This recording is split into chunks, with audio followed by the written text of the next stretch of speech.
Hello guys, how are you? Just see the beauty and the nature. Look at these mountains, lush green. We are right now at the waterfall. This is known as Chum waterfall, and this is the area adjacent to that waterfall.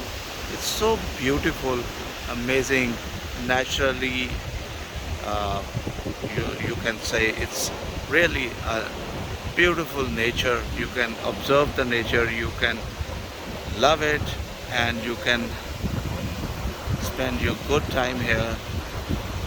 Just watch this video. This is a place which is very quiet, calm, no rush.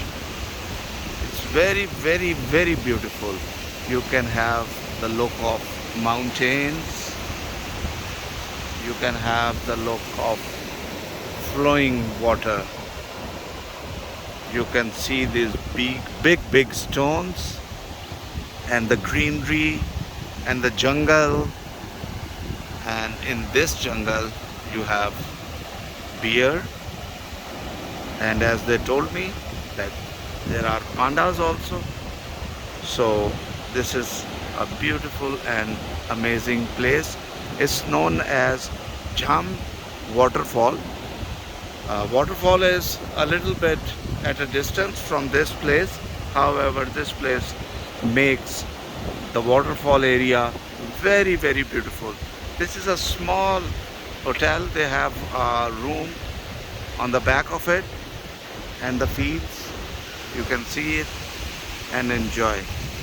Look at the ducks, they are coming, walking very smartly, having food. So this is a short clip which you can see, and come over here and enjoy. Thank you so much.